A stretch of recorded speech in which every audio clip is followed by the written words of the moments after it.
Hi, I'm Matthew Sadler. And I'm WIM Natasha Regan. Welcome to this video that comes from the TCEC Top of the Top Bonus Championship. It's not in the main TCEC Championship, these are bonus games, and it's between the top three neural nets and also Stockfish. So the four of them are battling each other. And it's a very interesting championship because they are given a very short opening book. So in this particular game, we are going to be looking at AllieStein against Stockfish, and AllieStein was given only the first move as one knight f3. From there, we go into an extremely topical and hot variation of the London system, which lots of the top players are playing at the moment. AllieStein sacrifices a pawn in order to get its h-pawn moving and to get kingside play. And AllieStein's actually aiming for one of those French type positions where black's rook is cut off from the game. Stockfish chooses not to go into that and instead sacrifices the pawn back in order to get Sente, so it gets the move. AllieStein continues to build up its position, and we get into a rook and opposite coloured bishop's endgame that the neural nets tend to assess so well. And AllieStein thought it was completely winning, whereas to the human eye it might look more of an equal endgame. And AllieStein goes on to show us how it should be played. A very fine endgame play. Okay, let's have a look at this game. I just put up the one of the crucial steps along the way on this opening, but let's have a look how it all came up.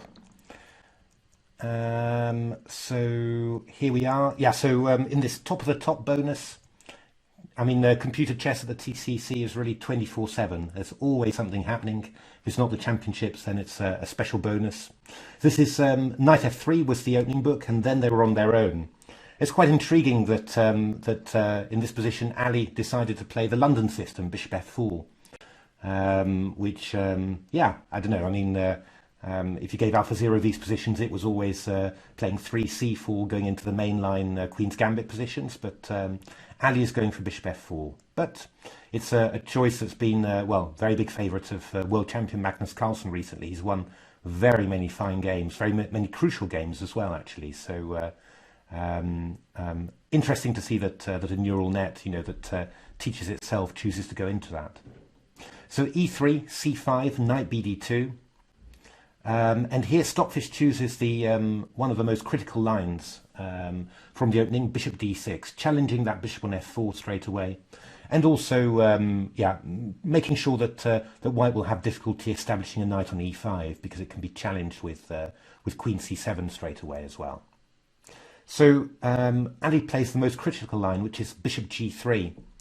Very interesting. I mean, the idea is to, well, you keep the tension in the position between those two bishops, so always something to watch out for both sides. And the idea is if bishop g3, you can go h takes g3. That opens up the h file, which makes it probably less attractive for black to castle kingside. Not clear how how wonderful this this really is for white, but it's adding extra extra features to the position, non-standard features. So that just makes it more complicated. So castles is the main move, and now bishop d3 from white, b6 from black, standard development. You're looking for bishop b7, and now suddenly the London system turns all sharp because white plays e4. So in this position, black has tended not to want to exchange off all the pawns, because that brings white's pieces into quite active positions. But black's played this very interesting move, bishop e7, getting the bishop out of the way and preparing to liquidate the central pawns at a moment of his own choosing. And here white plays the move e4 to e5, and black plays knight h5. Now it's well worth just taking a little look at this position because it's changed completely in the last couple of moves. So in general, you might think that White's just got a, White's just gained everything in the last two moves. Played its pawn from e3 to e5, turned the pawn structure from a London system into a French defence. And that is, absolutely true. It's definitely, that's definitely happened. And of course, when you get a pawn on e5, you chase the knight away from h5, the black king side can be weaker as well. The big drawback to White's position is this bishop on g3.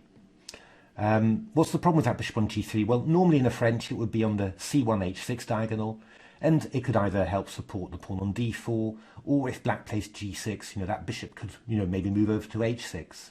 It's actually on a very good attacking diagonal on c1 h6. Here, the bishop on g3 is actually nicely restricted by the bishop on e7 and knight on h5. It's actually got no moves without losing anything. It's just looking at that pawn on e5, which is not a great spot. But what it also does, it also gets in the way of White's kingside play. So, a general kingside pawn advance, you'd want to play g4. But, it's actually very hard to get that in with a bishop on g3 there. And, until, fairly recently, White was playing moves like a3 and queen e2, kind of waiting for black, are you gonna take my bishop? Are you going to take my bishop? And black was actually generally refusing and playing a plan like this. b5 followed by a5 and b4. And, actually this was turning out, pretty nice for black, really. Just White was finding it hard to get kingside play moving, and black's counterplay, on the queen side was actually quite fast. This was reasonable for White, but nothing special.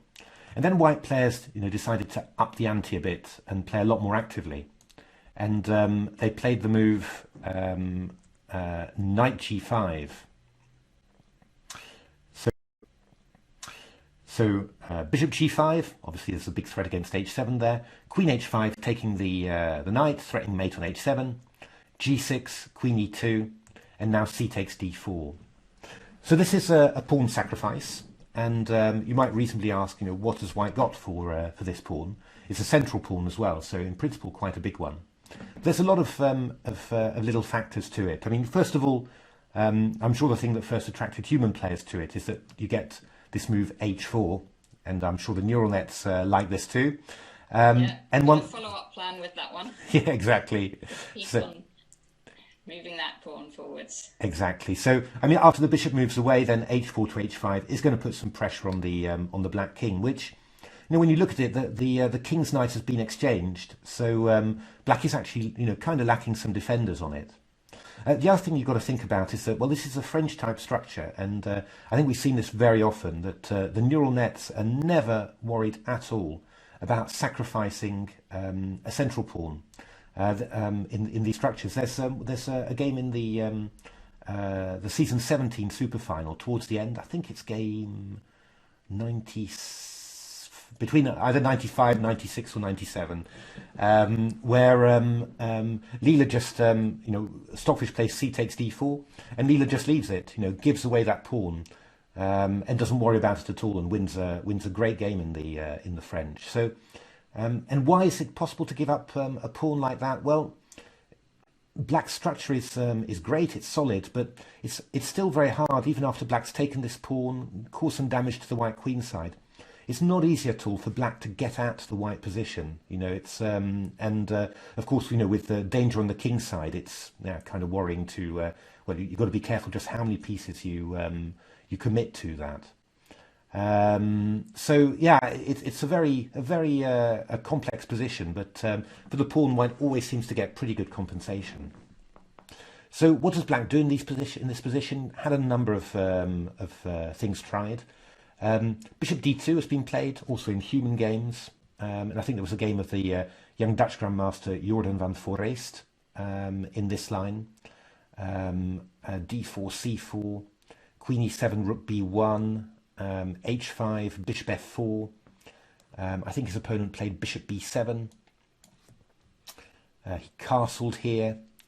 Rook c8, bishop g5, and bishop f6, and well, it's an incredible attacking structure. When you think, just play the London system and you've got something that you might have from a mainline French or something, quite amazing. But this was a very convincing win for white. One of the main moves has been bishop h6. The idea being that after h5 you go bishop g7, you go takes, sorry, and bishop g7. And the bishop, of course, is helping to defend these weak dark squares, especially f6 and h6. This has been played in some human games as well. My engines, and I think knight f3 was played there, my engines didn't want any of that. They came up with two very strong plans in my engine games. Stoofvlees was playing f4, and for example, bishop h4, castles, rook c1, and then rook f3 over to h3, followed by bishop f6. It's a really dangerous attack, and Stoofvlees won some great games in this. With white, Stockfish came up with something else, which was the move king f1. A real no castling chess here, but of course it makes sense. You just get the king a little bit safer, and you keep the rook on h1 for some h-file play. And well, there Stockfish was my engine there as black.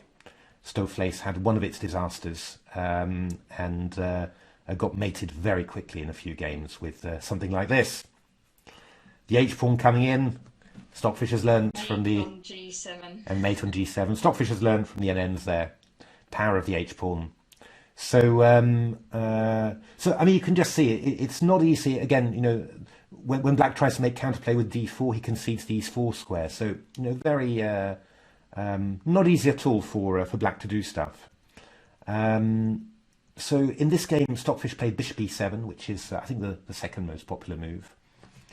And AllieStein went h5, and now king g7, and this was the novelty from Stockfish over the board. I think there was a correspondence game, although we deviate on the very next move. I'm not sure about it. It's quite a cautious move. Stockfish is preparing to really batten down the hatches and consolidate its king. The move I quite like that my engines were playing in my engine matches was g5. Looks very loosening, but he's getting the g-pawn off the attack of the pawn on h5 and bishop on d3. So that means that after a move like castles, you can take and play f6. And I mean, in all these variations, I do like the idea of getting rid of that pawn on e5. The black kingside is loose. The whole black position is a little loose, but at least you've got rid of the pawn that was giving white all the outposts in your position. And well, this was pretty balanced results. I mean, white won some games. I think even black won some games. In principle, I think white's more comfortable, but it is unclear, and black's a pawn up.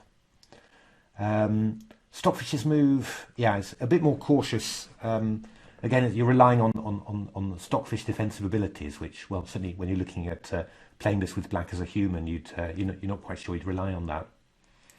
So rook d1 from AllieStein, which is a move that surprised me greatly, but it's actually quite reasonable. You're kind of, if you're thinking classically, you just castle kingside as white, but actually, the rook on h1 is already really well developed on the h file. So why would you castle actually?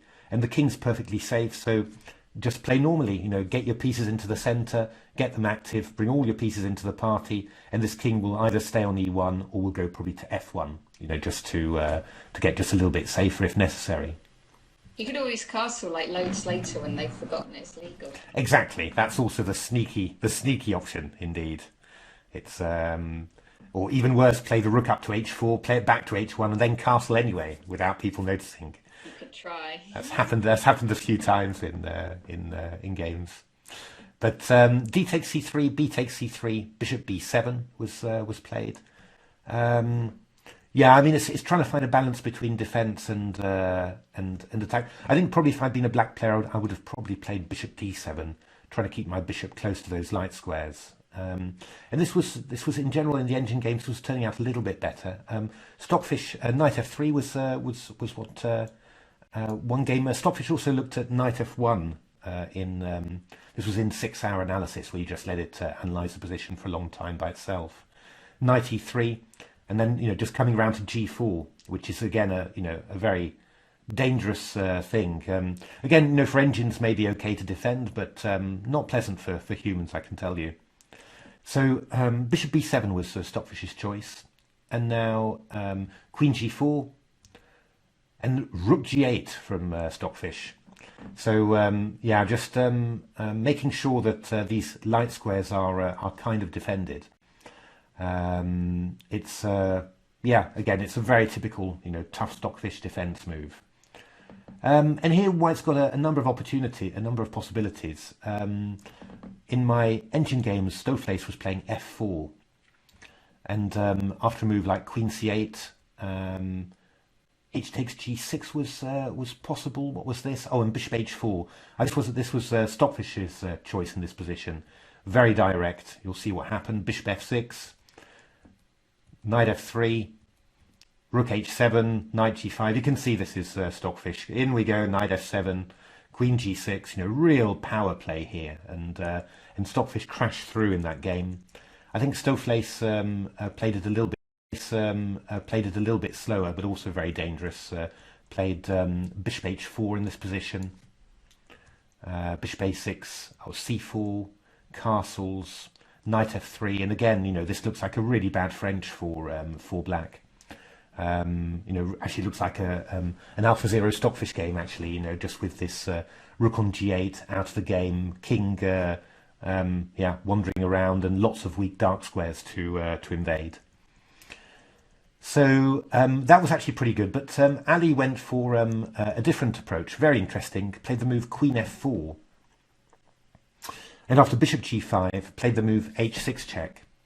So h6, what is black going to do? Well, king f8 will lead to a similar situation as what we've just shown. You'll just go queen g4, and you're going to go knight f3, and then go bishop f4, knight g5, and it's just really quite good. I think this was scoring really heavily in my engine games. Lovely and simple like this. Queen f4, knight g5, and now rook e1 to e3 to f3, and just holding these f7 and h7 pawns is very difficult. And black's a pawn up, but it doesn't really seem to matter, because basically white's playing for f7 or h7, and if either of one of those two fall, it's a total disaster. So very dangerous. So what Stockfish had planned was to go king h8, actually, just give back this pawn on f7, but well, in compensation now you can say that black's got the king to h8. There's no longer this pressure against the pawn on g6, so Leela's got its Thorn pawn here, its AlphaZero rook's pawn on h6, but there's no direct pressure against the king side. And now black has got the move. Black's got a few moves now to try and find some counterplay. And here, I don't know. I mean, it's around here. The neural nets were slightly optimistic, plus 0.5, something like that. I think Stockfish was at 0.00 around here. But from when you look at it 10 moves later, I mean, black's position has not improved. Far from it, in actual fact. So presumably somewhere around here there should be an improvement. Stockfish went on a pawn grab with queen a3 and makes some disruption of the white position, but not really enough. I mean, my engine games, they were investigating d4, which I quite like, to be honest. Knight e4, d takes c3, check, and knight b4. I mean, we get something similar, a little bit similar to the game, but black isn't a pawn up, but he has opened up his light squared bishop, and he's got some vague threats still. White still isn't castled, so this did sort of appeal to me a lot more. Bishop c4 was quite a testing move, although maybe here black should have played the move bishop d5 possibly. There are also some games with bishop b1. Bishop a6, knight d5, castles queen g5, and knight c3. Yeah, quite a few specific tactics, but somehow black was active. Black was making things happen. You had the idea. In the game, well, you'll see what happened. So black went queen a3, queen g4, takes, check. Clever move to give to take the pawn with check. But here somehow, yeah, not really clear to see what black's follow-up is going to be.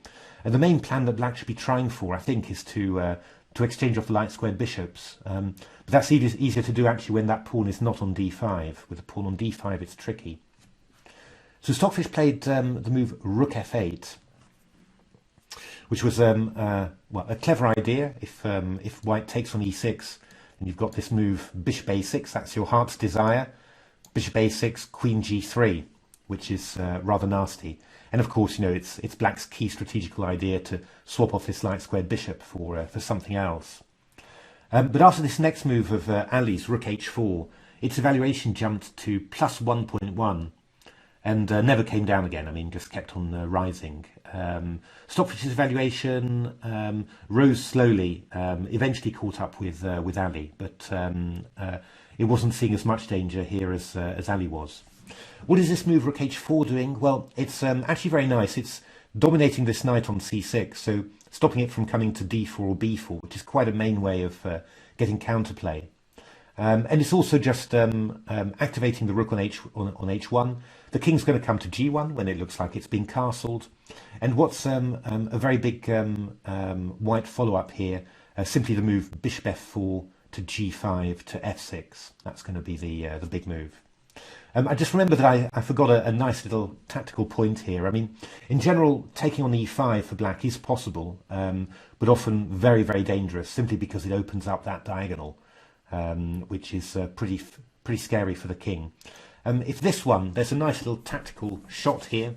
It's not winning, but it is very beautiful. So if you want to pause and just see what it is, that's not bad at all, because the magic move is here.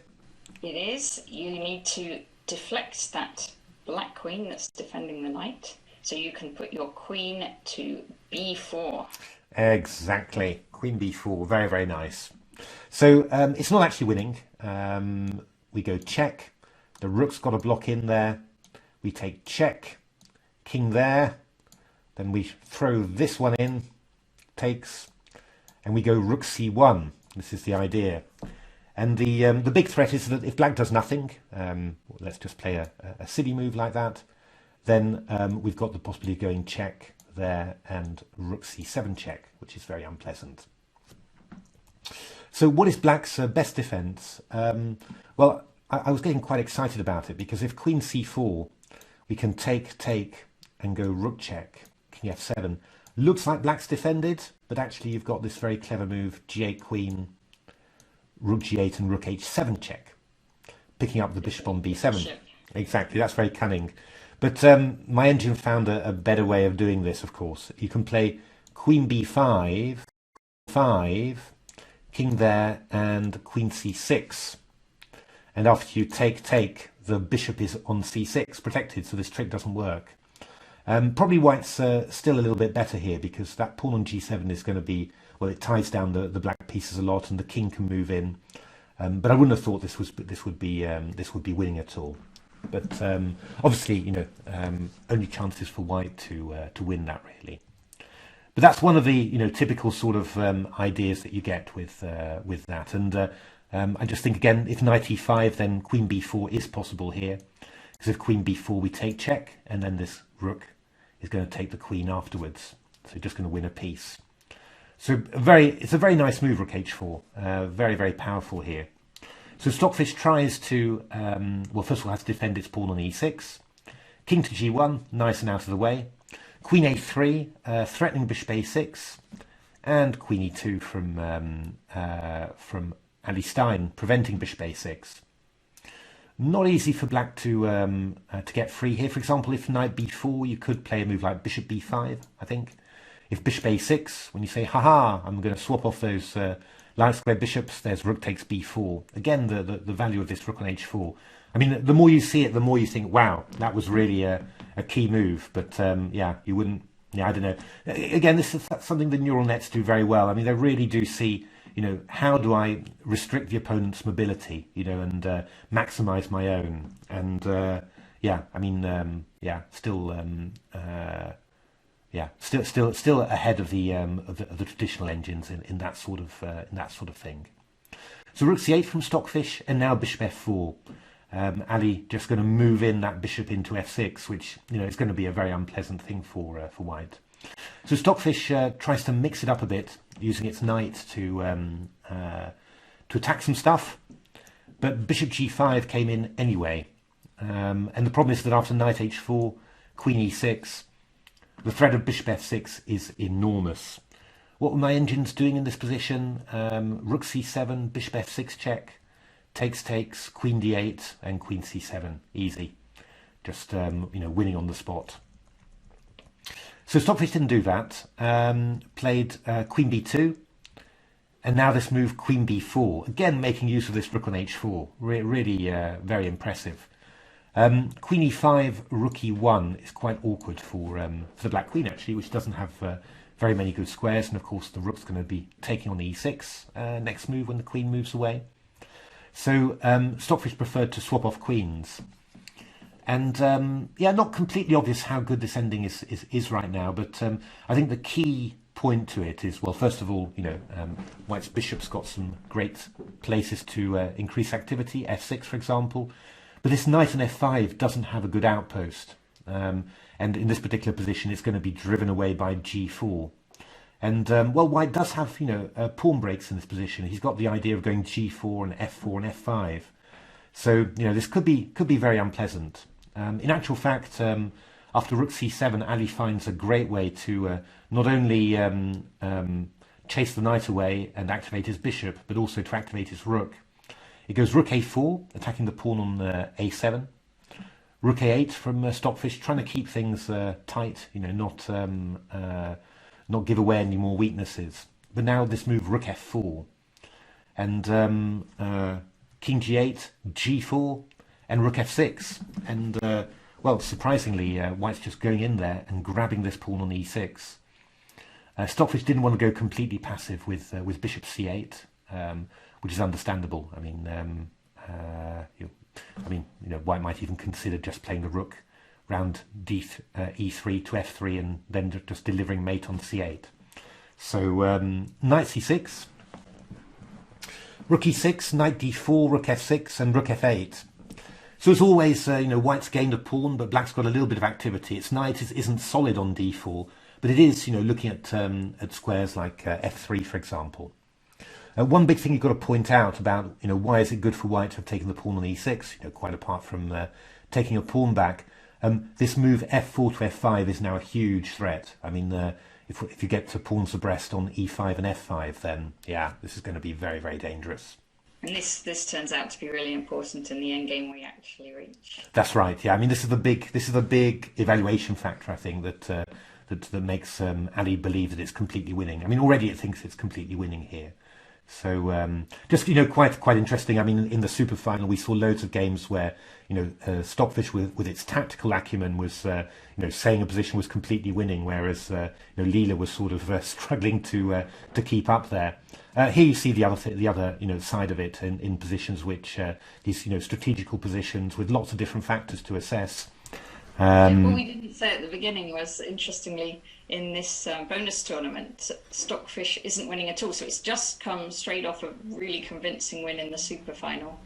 But actually in this bonus tournament, it's lost a couple of games and hasn't won yet. So the Neural Nets are actually doing well in this short opening match. Yeah, it's true. It's it's quite quite shocking to see that, to see a tournament where Stockfish is at the bottom. I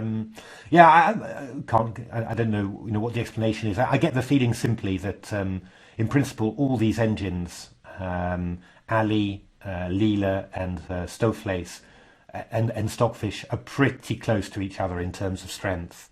Probably Allie and Leela, the most. Stoofvlees is probably just a tiny bit weaker, but still very, very dangerous. Essentially, I think you could run maybe 10 or 15 tournaments and get all permutations of possible results. They're that close and that strong. And probably a very, very short opening book like this is not bad at all for the neural nets, because they tend to be just more effective at navigating their way through the opening than the traditional engines. Although Stockfish made a lot of improvements in that recently. I don't think the gap is as big as it used to be. But yeah, very bizarre to see the tournament table at the moment with Stockfish at the bottom. But you never know; it could all change. So here AllieStein plays a very good decision that actually none of my engines in my engine matches was taking. All my engines were playing king g2 and going for this pawn structure, which is quite dangerous. You know, you've got an entry point on e7, the e file is open for the rook, and you know, loads of eventual possibilities of taking on g6, but I don't like it quite as much as what AllieStein did, which was simply to take the rook on f8, keep its pawn structure intact, and just go for this f4 to f5 advance. I mean, I think by this stage, Allie was on +3, and I think Stockfish was pretty close to that too. So both of them saw that this was getting quite unpleasant for black. The amazing thing about it is that the next couple of moves that happen. So Allie's just played king g3, and you know, this looks like it just gives black an opportunity to swap off a bishop, one of white's two bishops, and Allie just says, fine, you know, take my bishop. And it goes into this opposite coloured bishop ending, rook and opposite coloured bishop ending, which, you know, from the human point of view, you might think, yeah, I guess white's got an advantage here. But you wouldn't be, you know, completely clear about it. And always worried, of course, you know, all opposite coloured bishops, might something go wrong. But for the engines and both Stockfish and AllieStein, this is just a clear win for white. The big thing about it, well, there's two big things really, maybe even three. So the huge thing is the fact that you can play the move f4 and then king h4 to g5. This is a really big manoeuvre, threatening f4 to f5, and black's got nothing like that to oppose that. The second thing is this pawn on h7, pawn on h6. If black's rook tries to get active, well, white's rook can come round, take the pawn on h7, and then the h-pawn is just two moves from queening. And in loads of positions, you know, that I had tried with my engine games, white's just giving up a bishop for, you know, a passed pawn that black manages to create somehow, taking the h-pawn and then just queening with, you know, four connected kingside passed pawns. The other thing is that black's also got a slight problem with his queenside pawn structure, which becomes evident after this move. Bishop c6, f4. Oh, by the way, black couldn't take on e5 here because of bishop f4 check, worth pointing out. The big problem about this is that black can't move any of those pawns without losing a pawn, you know, thanks to this bishop battery on here. And, well, either the rook stays on the second rank and white just increases its position, or the rook moves away and this pawn goes. And, of course, if the a7 pawn goes, then h7 is in difficulties. So black's actually got quite a few problems here getting any sort of improvement in its position. And whereas white... Black can't seem to stop this king coming in. No, it's really... The rook and bishop are tying up everything and stopping black from making counterplay, and then this king just comes in. Exactly. It's just, against the neural nets, you know, anticipating very well, just through evaluation mainly, you know, that this is the type of position that's just, you know, very, very good for white. And of course Stockfish seeing it, you know, with its incredible depth and of analysis. So very, very interesting. I mean, definitely one I'm remembering for myself, you know, just you know, one of those things that you say, yeah, your intuitive assessment wouldn't have been that optimistic, but actually it's, you know, really, really good. So Stockfish tries to harass the white bishop, and Allie has to do a little bit of fancy footwork just to make sure that that it keeps all its pawns. That's the problem for Stockfish. Whenever it tries to get active, well, it's reminded of its weakness on h7. The king goes back, king g5, and you know, white now might play f5, might just play king f6 to g7. You know, which is again very, very unpleasant for black. Rook e2, rook a4, rook a8. A little bit of a shimmy there from Allie, but it might get a tempo with rook d8, or it's just going for rook h8, takes h7, and by forcing the king away from d5, when you take a pawn on h7, the bishop on d7 will be hanging. It's very good technique. So rook g2 was played by Stockfish, attacking the pawn on g4. So actually breaking up this pawn mass of whites. Unfortunately, the white pieces have got so active now that the e-pawn is going to queen. And Allie has to give up the bishop, which it takes in that way. And well, the big problem is, often if you've only got one advantage with white, like a pawn mass, then you exploit it, you get an extra piece, and then the position is not that great anymore. But here, of course, Allie had two advantages, which was this pawn on h7 as well. So, Allie's still threatening to go in and then queen this pawn. And this is the big problem for black. So the game didn't last that much longer. Allie finished it very efficiently, actually. King went to g8, so it's tying down the rook to the 7th rank. And then Allie just started picking up loose pawns. And basically Allie doesn't mind at all giving up its bishop for that d pawn, because once the rook moves off the 7th rank, then we take on h7, and that h pawn is an absolute runner. So a few more moves were played, not very important ones, and here Stockfish resigned. Its evaluation was super low now. I think Allie was at plus 200 or something, so it had really gone. It really was already celebrating its victory. So there we are. I hope you enjoyed that game. I think for the London system fans amongst you, and I know London system is very, very popular at the club level, then this is actually a really important theoretical game. It's, I think, a lot of the lines that we've looked at, and this game too, this is a really very dangerous line for black, in line that's been very popular at the top level. So I think this is very important. And I think also I was, very, very impressed with how Allie played. To be honest, I thought in the Div P of season 18, I thought Allie was really looking like probably the like it was a very, very worthy challenger to Stockfish. And I was kind of hoping that it was going to qualify for the super final. But Komodo, its nemesis, as so often in these Div P events, blocked it there. But it was looking very, very strong. It lost. Stockfish beat it in a quite magnificent game, and Allie also had some good chances against Stockfish. So yeah, nice to see that it's picking up a win here, and in such good fashion as well. And quite apart from the rest of the opening, I think this move rook h4 was fantastic, really a great move, and I also enjoyed very much this whole assessment of this rook and opposite coloured bishop ending. Wasn't obvious to me how good it was, but looking at how Allie played it and then how all my engines did it in the engine matches, yeah, it looks really winning. So that's what I'm remembering for my evaluation function.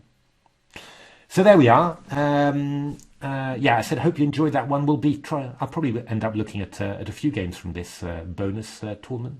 Quite enjoyable. So if you haven't subscribed to our channel, please subscribe. Please subscribe. There we are. Because obviously, if you subscribe, you get notifications when we do new videos, and well, we're doing quite a few at the moment.